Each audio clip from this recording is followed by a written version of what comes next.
हमारे आसपास बहुत से सफल लोग हैं, क्या आपने कभी उनकी सफलता की ओर ध्यान दिया है कि कैसे वह अपने लक्ष्य को हासिल कर लेते हैं? यदि नहीं तो आज हम जानेंगे कैसे हम अपने लक्ष्य को प्राप्त कर सकते हैं। नमस्कार मेरे प्रियजनों, मैं जितेंद्र स्वामी स्वागत करता हूँ उर्दू मोटिवेशन में।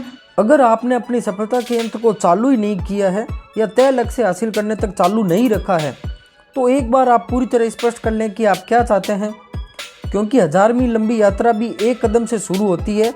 इसलिए आप अपना पहला कदम उठाएं और अपनी सफलता की ओर बढ़ें।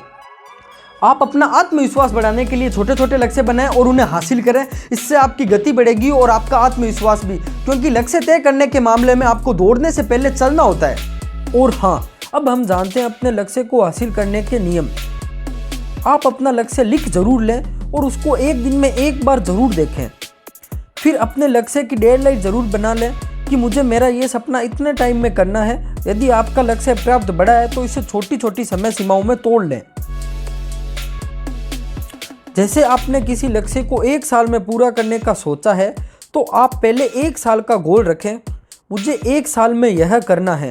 फिर उसको 6-6 महीने में बांट लें, फिर उसको 3 महीने में, फिर आप महीने में, फिर महीने को 4 भागों में बांटें और उस सप्ताह में आप रोज उस काम को करें जो कि आपके लक्ष्य की ओर जाता हो। औसत और दोयम दर्जे के लोग जब प्रगति नहीं कर पाते हैं तो अपनी असफलता का कारण अपने आसपास के लोगों व परिस्थितियों को दे देते हैं, जबकि श्रेष्ठ लोग अपने भीतर जानते हैं। वह पूछते हैं मेरे भीतर वो कौन सी चीज़ है जो मुझे पीछे रोक रही है। एक बार एक लड़का जिसका जन्म बिल्कुल गरीब परिवार में हुआ, उसको पढ़ने लिखने का बहुत शौक था, लेकिन उसके पास पढ़ने लिखने के लिए पैसा नहीं था। उसकी शादी होने के बाद उसके 4 बेटों में से 3 बेटे, एक की 3 साल में मृत्यु हो गई, 11 साल में दूसरे बेटे की मृत्यु हो गई और 18 साल बाद उसका चौथा बेटा भी जिंदा नहीं रहा। उसके सिर्फ एक बेटा ही जिंदा रहा।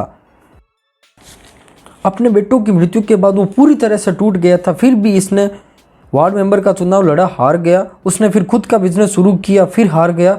7 साल बाद फिर चुनाव लड़ा, हार गया। फिर 55 साल की उम्र में फिर चुनाव लड़ा, हार गया। 59 साल की उम्र में एक चुनाव और, फिर हार गया। वो सब जगह से हार रहा था लेकिन खुद से नहीं हार रहा था। फिर उसने 1860 में राष्ट्रपति का चुनाव लड़ा, फिर वह जीत गया, जो कि अमेरिका का 16वां राष्ट्रपति अब्राहम लिंकन था। उसने कभी भी अपने आसपास की परिस्थितियों को दोष नहीं दिया और हमेशा अपने लक्ष्य की ओर ध्यान दिया। जो बाधाएं और मुश्किलें आपको लक्ष्य हासिल करने से रोक रही है, आप उन पर 80-20 का नियम लागू कर सकते हैं। यह नियम बताता है कि अगर आप अपने लक्ष्य हासिल नहीं कर रहे हैं तो ज़्यादातर मामलों में 80% कारण आंतरिक होते हैं, आपके आसपास के संसार में नहीं बल्कि आपके भीतर होते हैं। सिर्फ 20% बाधाएं बाहरी होती है, यानी उनका संबंध आपकी स्थिति या दूसरे लोगों से होता है। इसलिए आप संकल्प लें कि आप कभी हार नहीं मानेंगे। लक्ष्य तक पहुंचने की राह में आपको कई झटके और निराशा मिलना तय है, पर आप इस बात पर ध्यान दें कि आप कभी हार नहीं मानेंगे। यदि वीडियो अच्छा लगा हो तो वीडियो को लाइक व शेयर जरूर करें। यदि आपने अभी तक चैनल को सब्सक्राइब नहीं किया है तो नीचे लाल बटन दबाकर चैनल को सब्सक्राइब जरूर करें। आपका कोई सवाल या सुझाव हो तो कमेंट में जरूर बताएं।